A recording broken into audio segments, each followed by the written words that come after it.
Coming up on Mountain News this morning, historic amounts of rain leads to deadly and devastating flooding across our area. And rescue crews work around the clock to get people out of danger and to safer grounds. Dedicated to eastern and southern Kentucky, this is WYMT Mountain News this morning. Good morning, I'm Keaton Hall. The time is 4:59.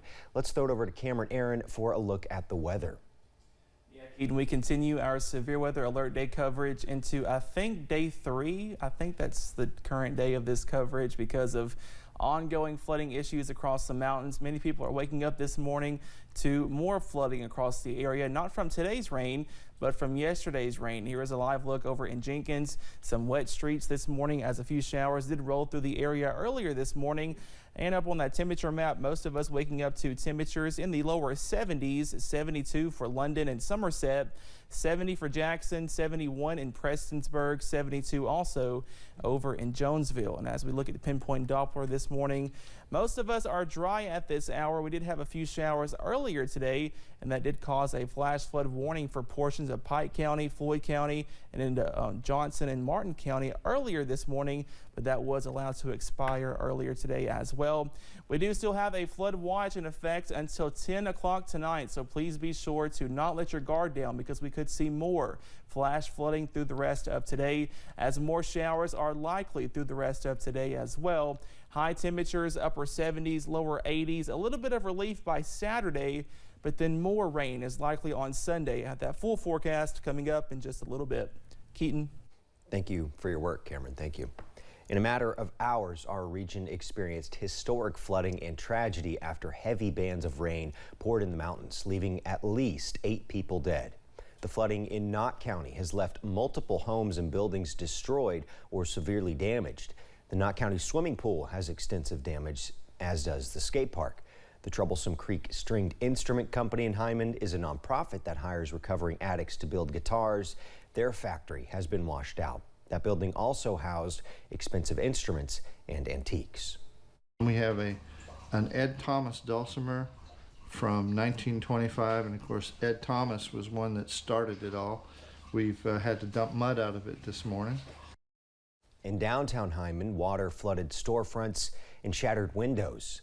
Many businesses have been completely destroyed, including the Appalachian Artisan Center's wood studio, where people were educated on how to build stringed instruments before working at Troublesome Creek.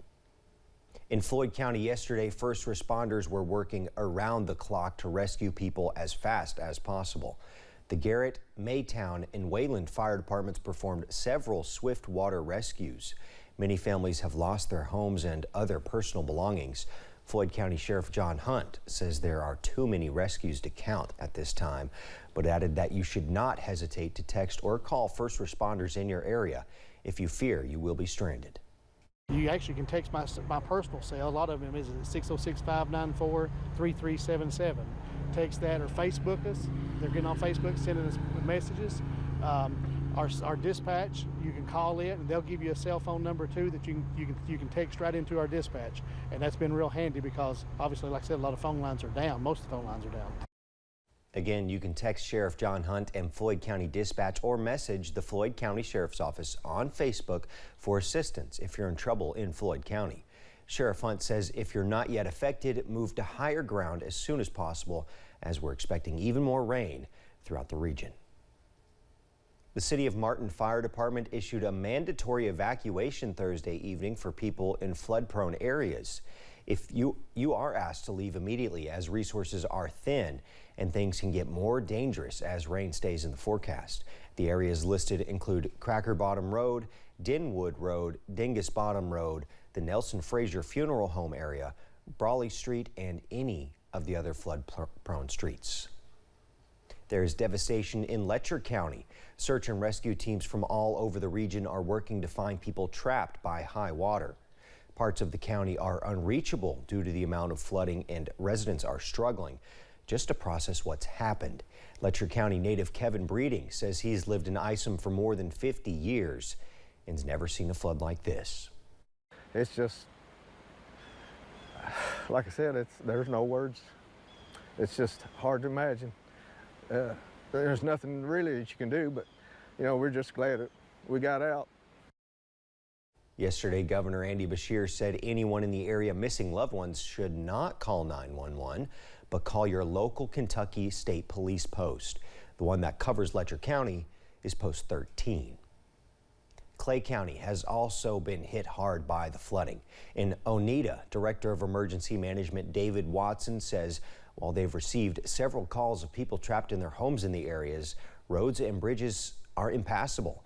He says it took their team 4 hours to drive just 8 miles trying to get to Oneida. The piece I think that's most disturbing is most of our residents in the Oneida area in northern Clay County are just now getting their homes back, just now getting their homes fixed to where they're livable from the flood 2 years ago in March. As I drove back through there this morning and just seen the devastation that this water had created on those same homeowners, and it's going to go through the same process again, it's just very saddening. Watson says the county is going to rely heavily on donations to help them get back to normal. Floodwaters also poured through the Virgie community of Pike County yesterday, and after hours of rescue efforts, officials are preparing for a long road to recovery. With roads washed away, bridges washed out, and power lines down around the Virgie area, many people have been without electricity and water, and many more left stranded with no access in or out. Judge Executive Ray Jones says Thursday was used to rescue those in need and help families seek shelter. But now the rest of the work begins. Then, of course, once everything gets back to, the water goes down and we start assessing damage, then, it's a matter of just trying to assess what exactly has happened. The county has opened an emergency shelter at Shelby Valley High School for those impacted, and assessments will be ongoing this week to see how much damage the floodwaters have left behind. Well, thank you for getting your day started with us here on Mountain News this morning. Coming up next, the plans to build a new sporting club complex in one Kentucky city reaches a giant hurdle. That's on the way this morning. And a flood watch continues until 10 o'clock tonight. I have the latest on that coming up in just a little bit.